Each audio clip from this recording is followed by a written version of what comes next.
we are live on Facebook now. Excellent.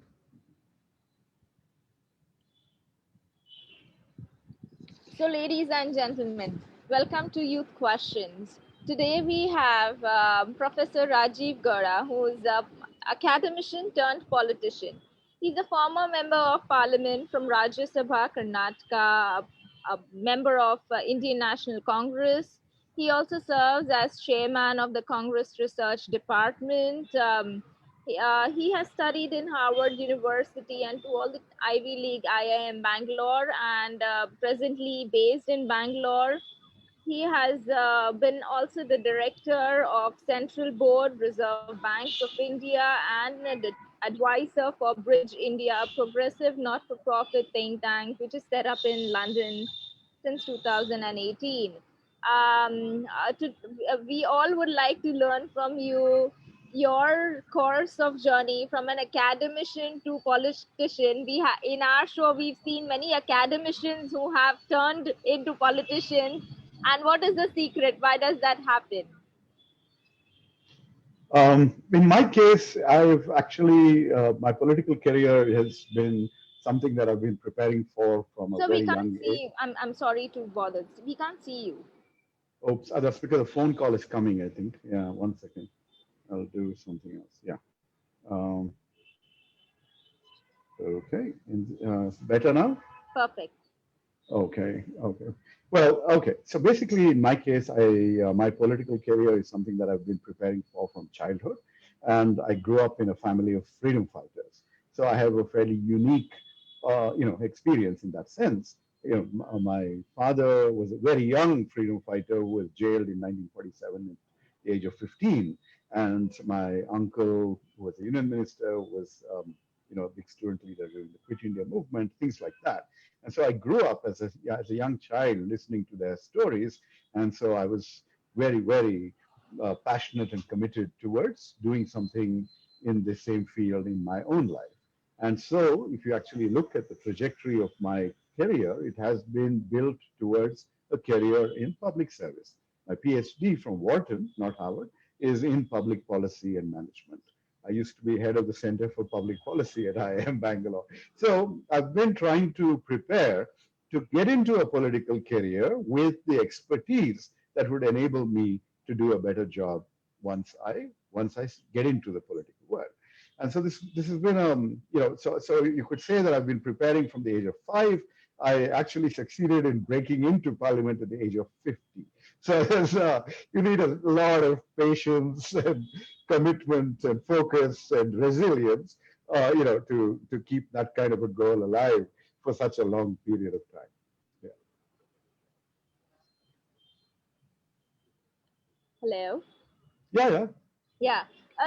Yes, we definitely see that you were active in student politics in 1982 to 83, and now a member, executive council, and mentor at Rajiv Gandhi National Institute of Youth Development.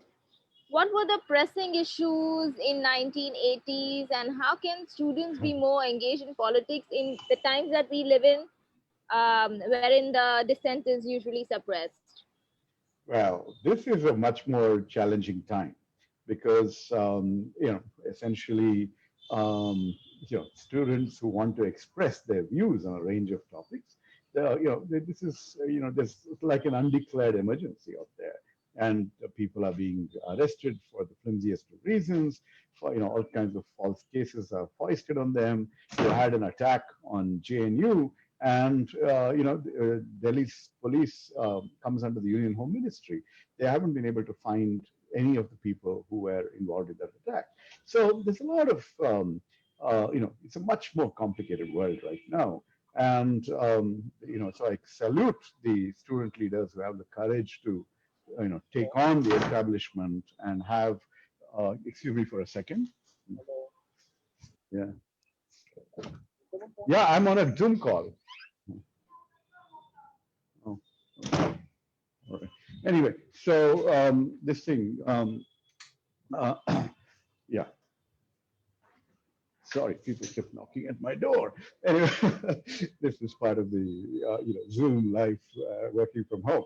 Anyways, the basic issue is in our time it was much simpler. we would, there would be some issue about examination or re-examination, and we would go on strike or something like that. And as for those of us who were elected student union leaders, we were all part of non-political unions. Okay, so we were not affiliated to political parties, and um, as a result, we were. I think I should have put my phone on do not disturb or something because I'm getting calls. You know why? So, and the basic thing is, so we had a fairly simple existence at that time. It wasn't, politically, ideologically, it wasn't such a dramatic existence. And most of the time, as student union leaders, we would spend on, organizing cultural festivals, cheering our team in sports, things like that. It was a fairly benign experience, but it was a good opportunity to actually go out there and, learn the ropes when it comes to leadership, and to get the courage to organize a strike, which is not a joke, right? Yeah, but that was those times. What Yeah, about these times? Because yeah, you are give me a also, second. yeah, yeah. Okay. I'm just going to do that. Do not disturb. How do we do that? Yeah, okay. Yeah.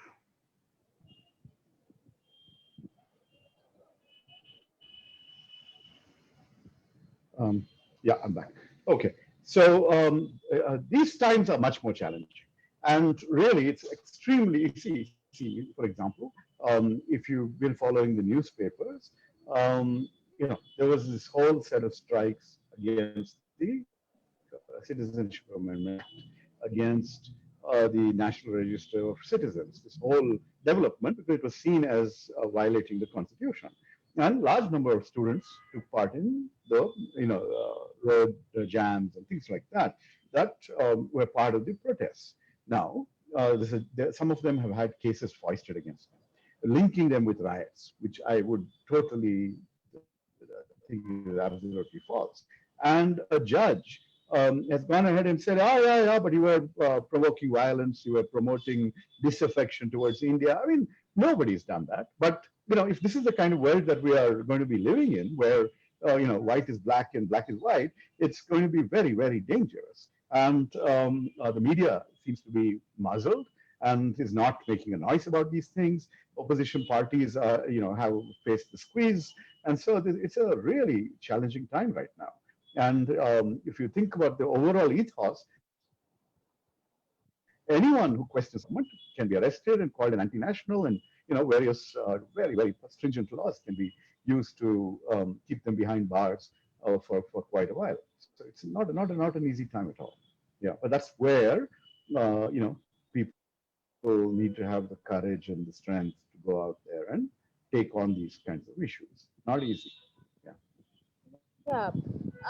Now, you come from a family with political background, and from the conversation we just had, um, and if the youth really want to be a part of it, do we also need to be from that kind of a background? How does because in INC, what we Mhm. observe, mostly the people from that background are far more welcomed, but the person who wants to create their own path, it's quite a task. Where vis-a-vis your other parties, they are more open. So just to give you an answer, I come from a family which has been fairly successful for a long period. It took me decades to break in myself. And after what I consider a fairly successful term, I have not been renewed. Okay. So it's not easy at all.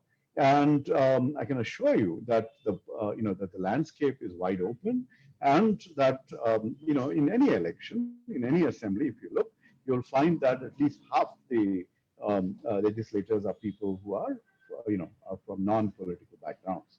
But it's a bigger challenge because you don't have the networks, you may not have the name recognition, you may not have the baggage of friends and enemies as well, and track records. But more than anything else, it makes a politician needs to be like an entrepreneur in terms of thinking creatively, figuring out how to break So basically, none of us ever look at anything as a problem and a challenge.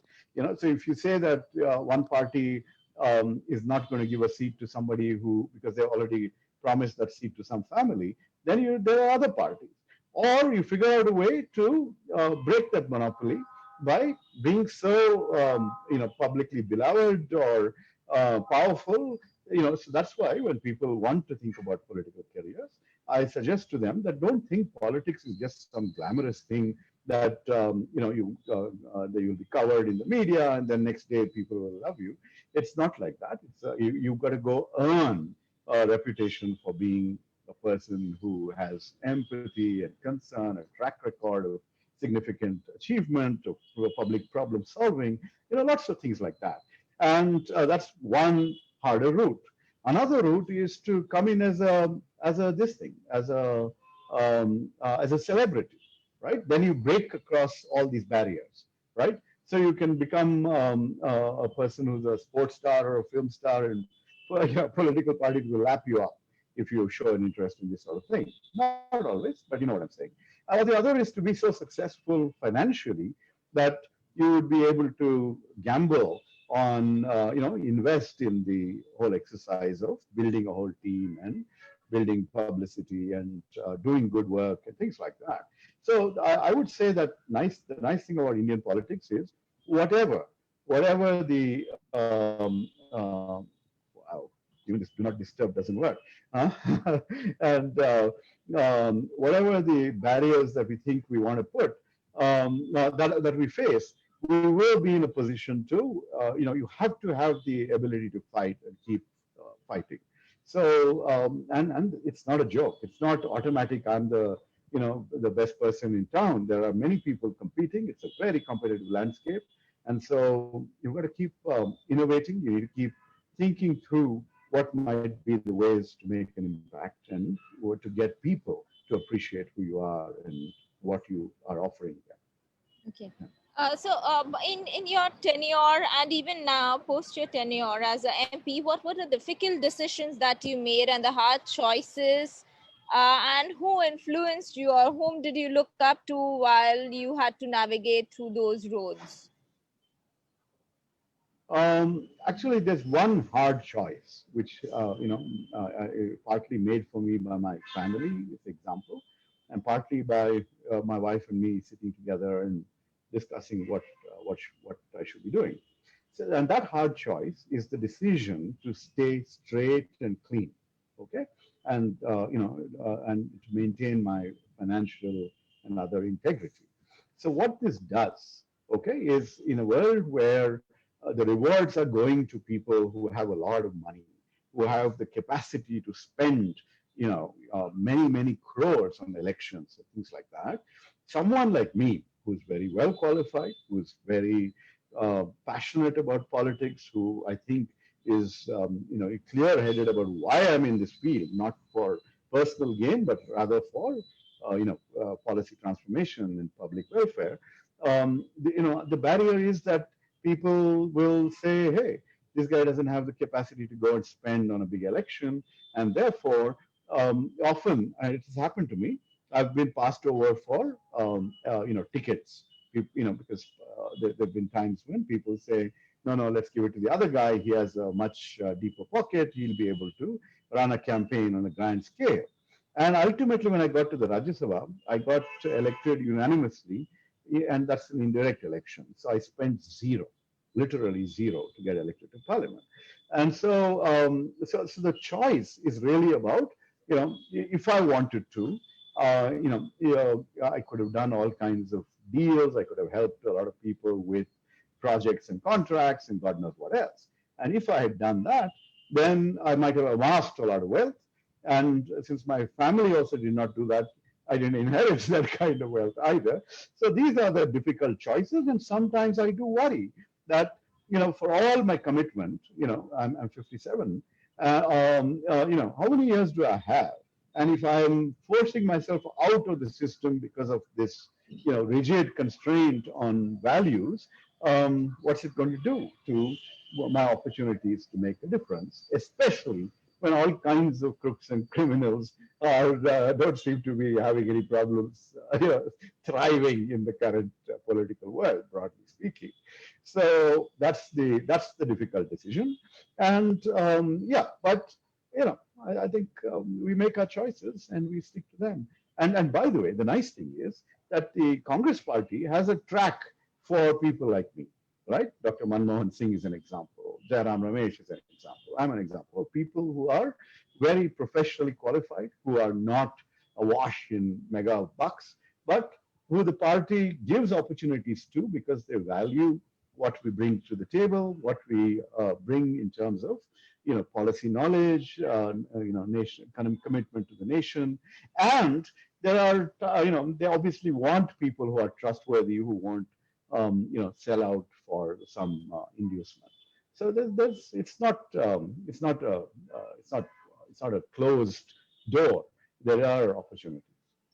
So, whom did you look up to when you had to navigate these difficult roads? Who was your influencing factor? Well, for me, as I said, I grew up in a family of freedom fighters. The freedom movement, the Congress Party of that era, Mahatma Gandhi, Jawaharlal Nehru, Subhash Bose, all of them are all inspirations growing up. They are literally alive for me. Okay, and so in that sense, if you think about, Gandhi's talisman when he talks about pay attention to the poorest of the poor and see if your policy or ideas will make a difference to that person, right? That resonates. Nehru's vision of an inclusive, secular, prosperous, powerful, globally respected India, that's something that resonates. Subhash Bose's willingness to be unconventional and to take on the challenge, even if need be by, sort of more less non-violent means. All that is also part of the agenda in some ways. So these are all the inspirations that I grew up with.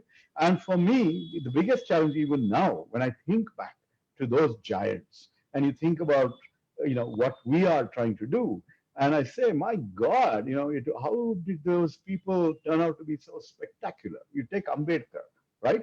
I'm a PhD. He was a PhD and a lawyer, but my knowledge and capability seems like a fraction of what he had when it came to being the lead drafter of the Constitution, right? Okay, so that's the sort of thing. You say, my God, what giants, and how much further the journey is for me to come even anywhere close. But they are ever present as inspirations, as sort of guiding forces. Yeah. Indeed, sir. What is the political legacy that you foresee that you'd like to leave?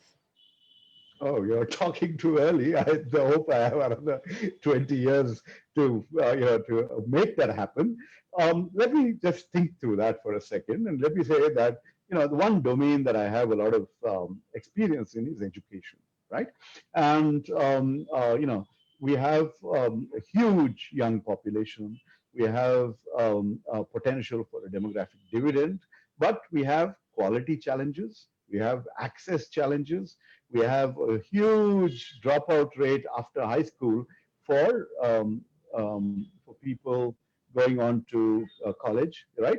So now, when there is all this new ed tech revolution, when there is a possibility of providing access to education of high quality to millions and millions of people using different platforms than the traditional ones, I would be very, very interested in seeing how I could be part of this whole revolution and really bring about some kind of an impact, open the doors to knowledge to large numbers of youngsters. So that gives you one example. There could be others. There could be areas which will emerge over time. It could be the area of environment and climate change, another area which is close to my heart. It could be in the domain of agriculture. I mean, I am also a farmer of a small sort. So basically, and that's so there's so many different ways. But education seems like a ready-made field where there's probably much more that I could do. Okay. So sustainability and corporate social responsibility activities from the corporates are complementary initiatives. Has there been any PPP project executed in your area of operations?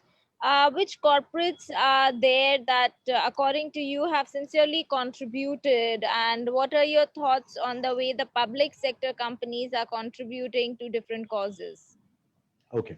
So if you think about corporates, you see, Bangalore is a city that's built on top of many hills. Okay, it's a plateau and a few hills, and it has a few, it has lots. It had a lot more lakes and things like that, and it has valleys through which the water is supposed to drain out.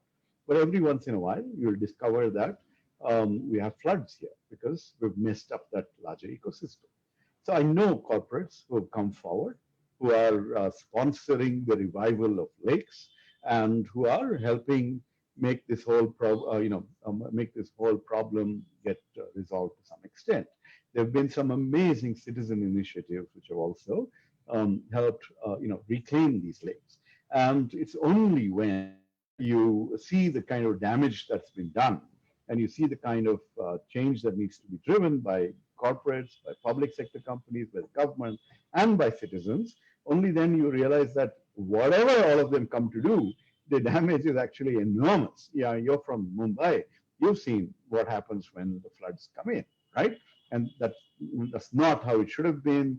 The mangroves would have been such a better way of sort of absorbing a lot of that impact, and there were a lot of destruction has happened as well. So there's a long way to go, but we've had a lot of enlightened engagement from corporations in different domains of sustainability. And today I was reading that Nandan Nilekani, my friend, who is the chairman of Infosys, he's announced that the company has become carbon neutral. It's become zero carbon impact.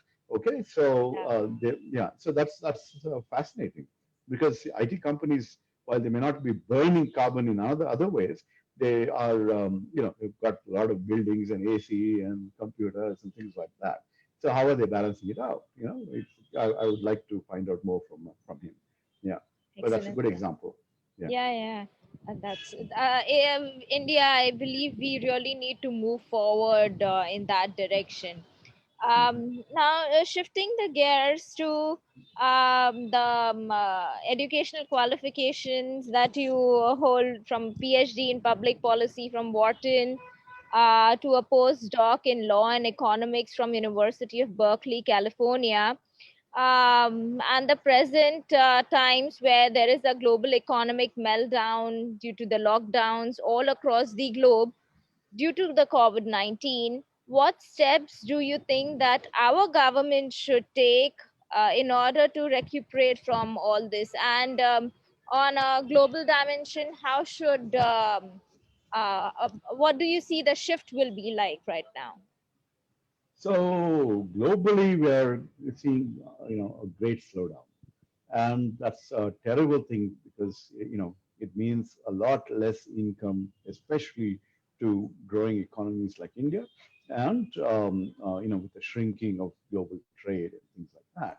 So that's a real challenge, and that the slower we grow, the the less resources are available for for redistribution and for more people to partake in the expanding pie. So that really slows down the opportunity for more people to transform their lives and their futures. Now, I was just reading that that one economist has reported that to just get back to where we should have been, it may take us more than 10 years. That's the kind of impact this last 8, 9 months of economic activity is having. And it's having impact on a much larger scale. For example, when people shut down businesses, right? I know somebody who's just shutting down her sari shop because she's just paying rent and nothing's been happening for 6, 8 months, right? And I feel bad because, once an entrepreneur is discouraged, has to shut down a business, you don't, it's not like a switch that you can just, turn on the next day. It will take a lot of time and effort to gather the resources, the courage, the team, the right idea, the the right location, God knows what else. And so revival is going to take a long time. A lot of people are displaced, and it's going to be a real challenge, turning things around. So I have written in the newspapers multiple times that the government needs to be a lot more proactive, a lot bolder in the kinds of measures that it undertakes. And by that I mean, if you look at the great package that was announced by Prime Minister Modi and then detailed by Finance Minister Nirmala Sitharaman, the headline number was mega, right? 20 lakh crore, something like that. Okay. But the next day, a whole bunch of economists and investment banks and everyone said, hey, no, no, no, no, sorry. The amount that's actually new spending is less than, 2 lakh crores, right? So basically, what you announced and what you delivered is actually there's a mega gap between the two, and a lot of those were existing programs. And so, there's a word that I learned when Mr. Amit Shah used it called Jumla, right? And Jumla means a false promise. So this whole 20 lakh crore Atmanirbhar package, big Jumla. And, enough people believe in the Prime Minister, so maybe they're all excited about headline number. But the truth of the matter is, what it was required and what continues to be required to revive the economy is targeted resources that go into the hands of small businesses to save them, go into the hands of farmers to keep them alive, basically a whole bunch of other things. And, so basically you need to have imaginative programs that will keep, the economy humming, right? And you had this mega tragedy in front of our eyes when all these farmers, not farmers, when the migrant workers went back and they couldn't even get transportation back. So, and think about the dislocation to their lives. So you need a lot more money in distributed in Manrega, which is for rural work, but also maybe in urban work. You need essentially the equivalent of a social safety net to keep people from falling into further poverty, into hunger and malnutrition, so lots and lots of money needed to be spent. The central government is not doing that. Many people have criticized the central government, and I would do that again publicly. And basically, they're concerned that the fiscal deficit will really shoot up, will balloon, right? If they spend so much, if they borrowed so much more. Now, if you borrow now and you invest that in the economy, John Maynard Keynes talked about a multiplier impact, which will revive the economy and get things moving again. But what this government seems to be doing is waiting for things to revive on their own, which they won't. And as I mentioned to you, a lot of businesses will shut down. The GDP will slow down. The deficit will become even bigger then. And then, now at least, if you invested, you had a chance of getting people and their businesses saved, giving confidence to them and moving, reviving the economy. If they're all shut down, whatever money you spend then is not going to yield any resource, any benefit. So the finance minister keeps saying, yes, yes, we're thinking of more, but don't think, just please act. Because, people of India, our businesses are really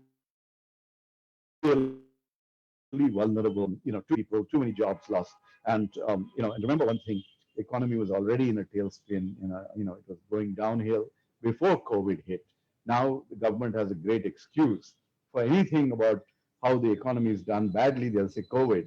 And then they will also, now that the economy shut down, when there's some modest revival, it will still look like a spectacular revival. If you have become zero now, and then you grow, you may grow by 20% in a quarter once the economy starts settling down, or once a vaccine is found, or something like that. And then you will see the publicity PR machinery saying 20% growth last quarter, never before in Indian history. But from what? And have you reached the trajectory that you should have been at? Right? I mean, so this is the real story. And bottom line is, GDP growth rates, these are not abstract things. These are tangible things to you and me, because the more an economy grows, it's like compound interest in the bank, right? If your rate of growth is more, there is more money that comes in as interest.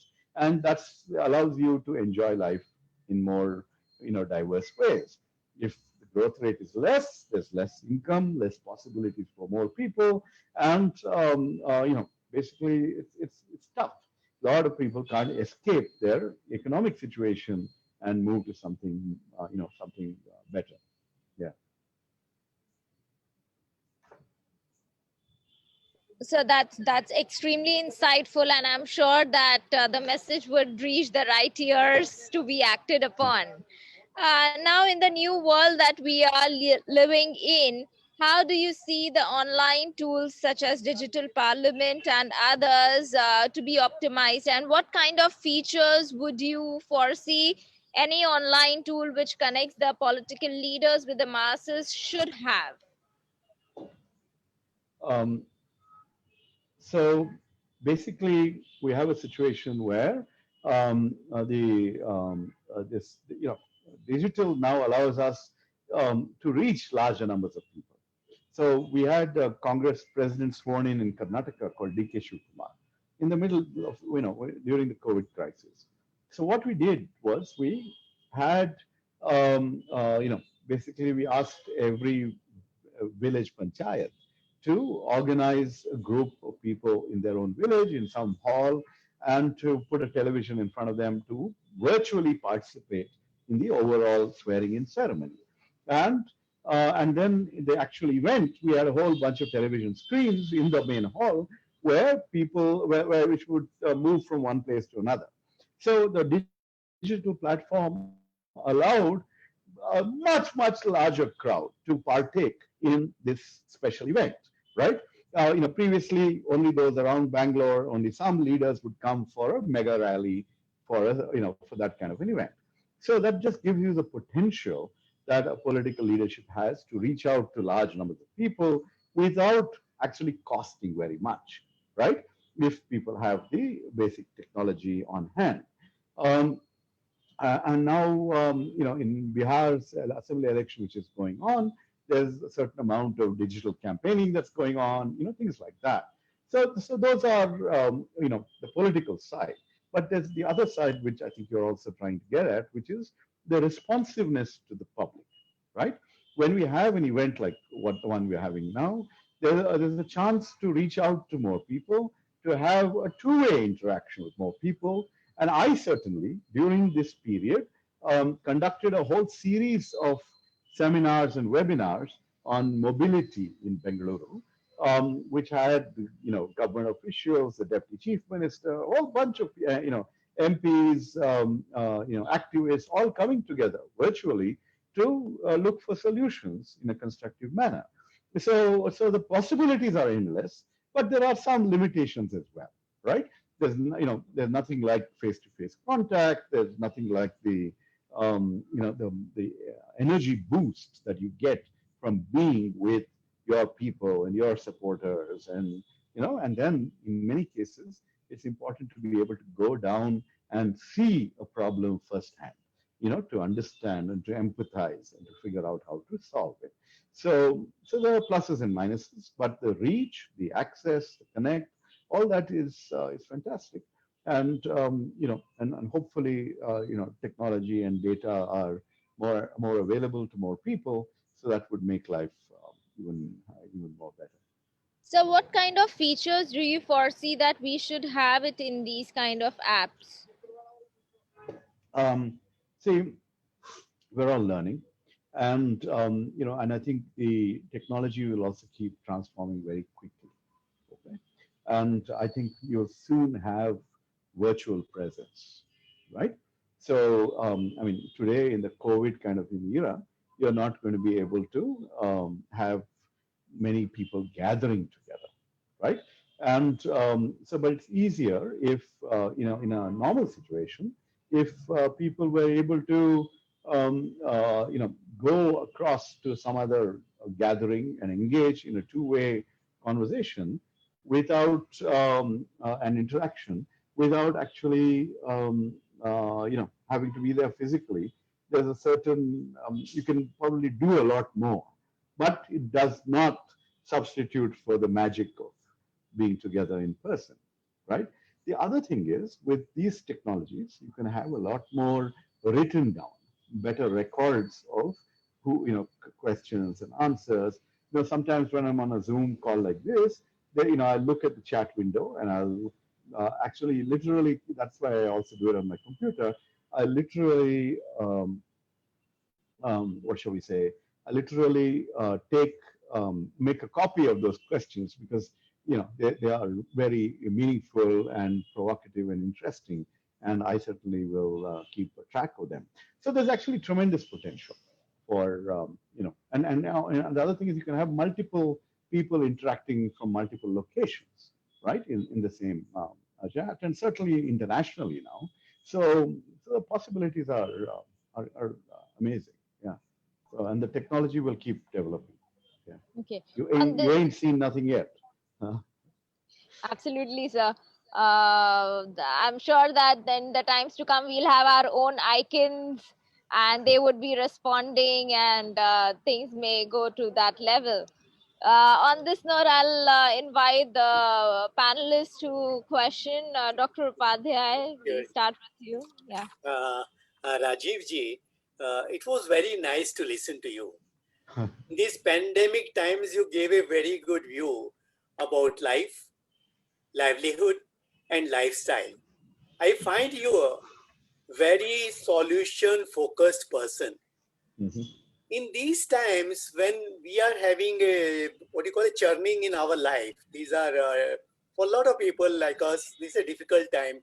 especially for the middle class, because Mhm. we are not in the rich class, we are not in the poor class, but we have to struggle in these responsible times. How do we take care of our responsibilities where jobs are decreasing, government is not very proactive, and the situation we don't know when it will improve, when the COVID will go. So, what is your advice to people like middle class people like us? Well, first, try if you have a job, try and retain it because it's a tough period, Okay. and it's not easy to because I check on LinkedIn and people are talking about COVID affected and having lost jobs and things like that, and middle class comes with EMIs and other long term financial commitments, and so it's very disheartening when an income stream gets cut. The second thing is, of course, be very, very careful with how you spend your resources. And this is actually going to have a larger impact on the economy because everyone's going to be careful with their consumption patterns, and that will slow down. Because we do actually need more consumption to revive the economy. So the other point is try and stay upbeat and productive. I assume that if you're middle class, you have access to a decent internet connection, at least a decent smartphone, and therefore you would have an opportunity to think about to access the world of upskilling. Okay, so this is an opportunity when you're stuck at home to try and figure out how you can add value to yourself. Think about how you can invest in learning in certain other domains that will make you more valuable where you are, but also make you more valuable in case you need to go look for a job. Okay, Sure. and so that's the basic point. All right, but whatever happens, I used to be an MP a few months ago. I don't have a job either at this moment, but I have kept myself extremely productive and busy. I've just finished writing a book chapter for an international collection on election laws and writing the India chapter. And I'm talking to a bunch of people advising a new policy school that's coming up in Hyderabad called Kautilya School of Public Policy, like that. So there's no shortage of ways to stay busy, engaged, productive, and upbeat. And that's very important because this pandemic, the lockdowns, the quarantines have all had a very, Yeah. like a strong word like depressing impact on people's outlook on, on their freedoms and things like that. And everyone's worried, deep down about what if it hits us, right? That sort of thing. And so that's the other request, which is stay safe don't do anything foolish. Okay, Yeah. very nice. May I request Charulata to please come and ask her question?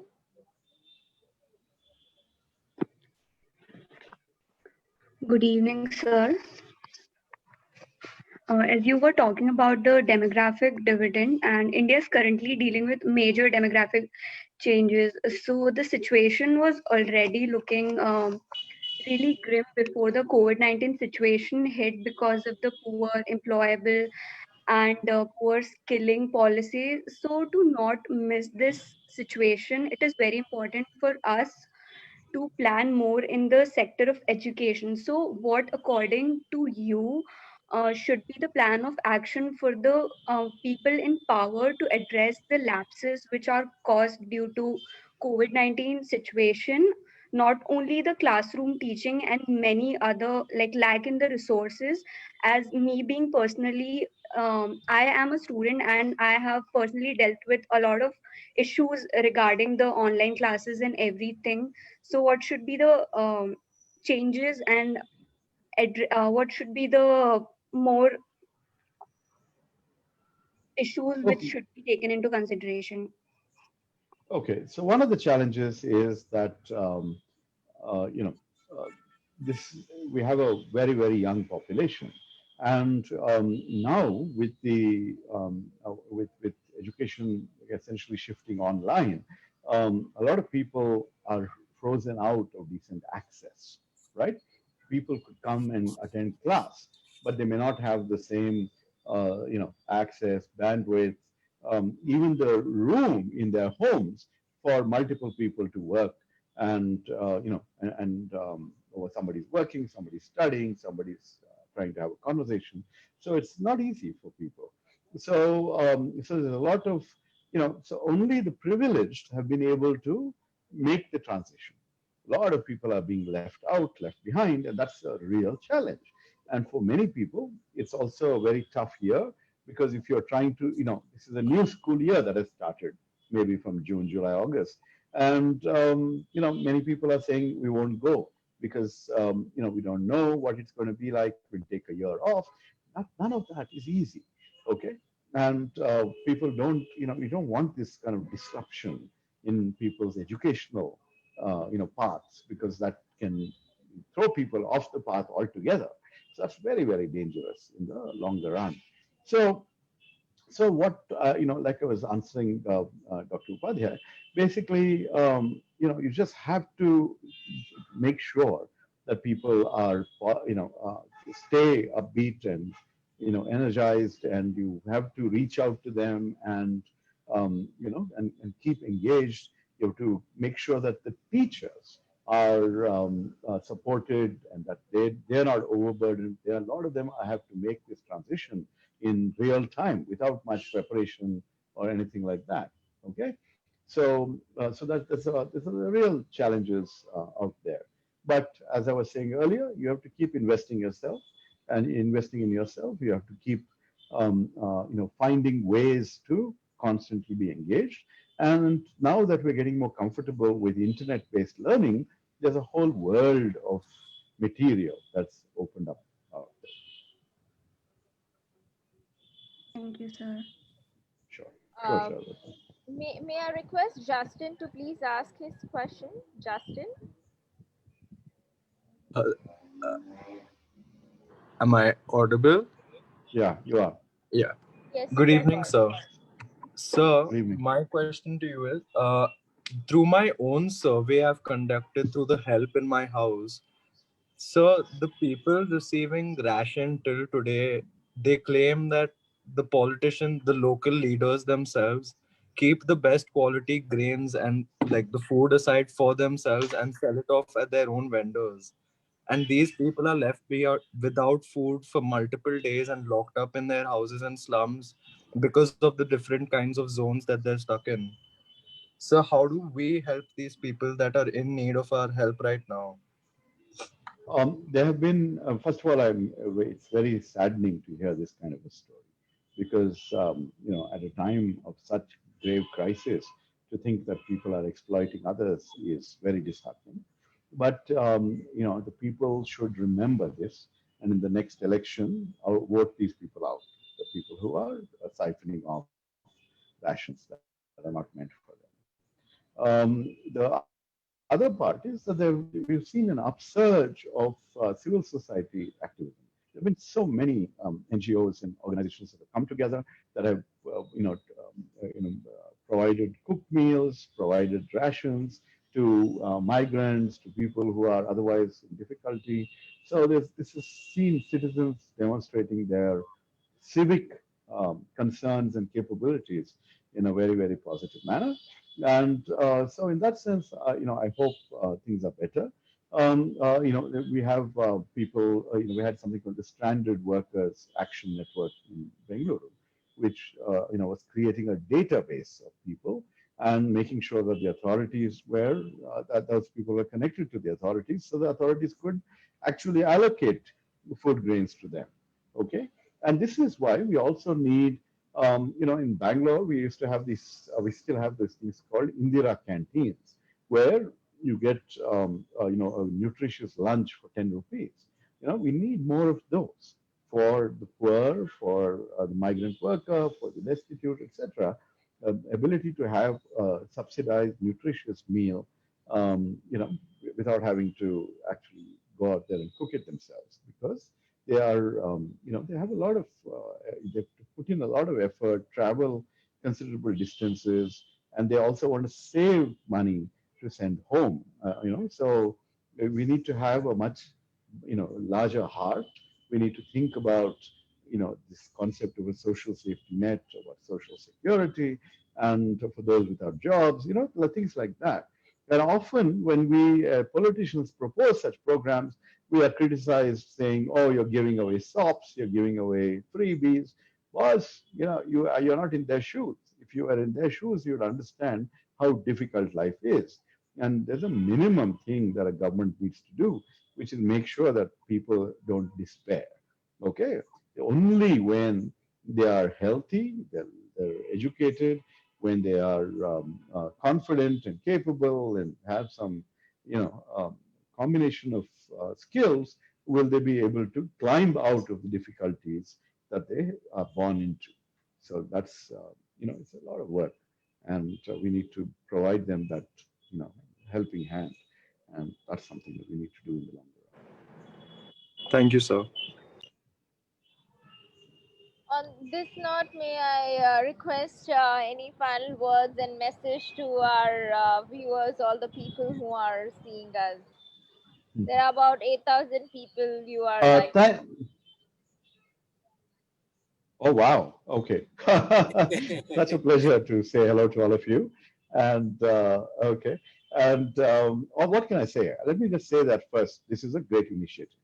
If Harsha is able to create a platform for youngsters, wherever they are sitting, to be able to engage with an idealistic politician, then, you open somebody's minds, you touch someone's heart, and reinforce someone's commitment to making a difference in society, to the world around them. So in that sense, it's a great, it's a great contribution. So thank you. And it's a great birthday gift for me. Today I've turned 57. Anyway, the other thing is that what it does is, anyway, the basic thing is that it also gives me an opportunity to connect with youngsters and say, look, here is an opportunity. Many of us are the blessed ones, the ones who are the lucky ones, who have the ability to not worry about where our next meal is coming from. Our parents have given us a decent education. And, so if we are not suffering, if we are not wanting for basic needs, then we should be thinking about how can we make a difference, positive, bring about positive change to the world around us and to the world, not just in our immediate neighborhood, but in different parts of the country. How can we equip ourselves with the capabilities to go out there and make a difference, right? And in the West, even if you have regular careers, you had a thing called the Peace Corps. You had People would take a gap year. People basically, go out there and experience the world.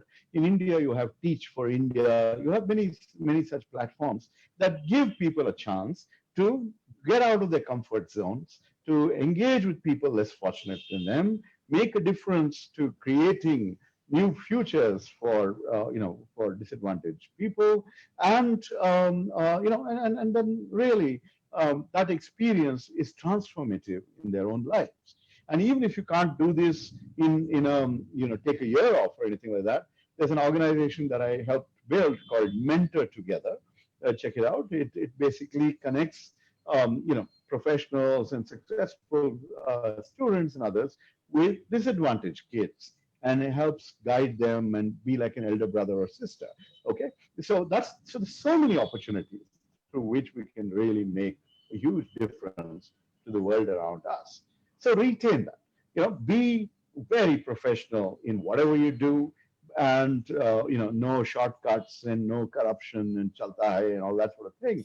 At the same time, have passion for excellence, have compassion for others. Okay, when keep these as your guiding mantras, you will make a huge difference to your own life and to the world around you. Those are my parting words, saying more strength to all of you. Have a wonderful time. And I would love to hear from you and learn the wonderful things that you're doing. Harsha has my contact details. Okay, otherwise you can send an email or something like that. Actually, if you search online, you'll find everything. So that's the world we're in today. Yeah. Okay, okay. Thank you so much. Wishing you a very happy birthday, sir, from our team. Yesterday was mine, today is yours. So My God, happy belated birthday. thank you. Happy birthday, sir. Happy birthday, sir. Happy Okay. birthday. Thank you Thank so you much so for much. your time. We highly Bye appreciate bye. your presence. Thank you. Sure. All the best. Thank you. More power to your efforts. Thank you. Bye bye.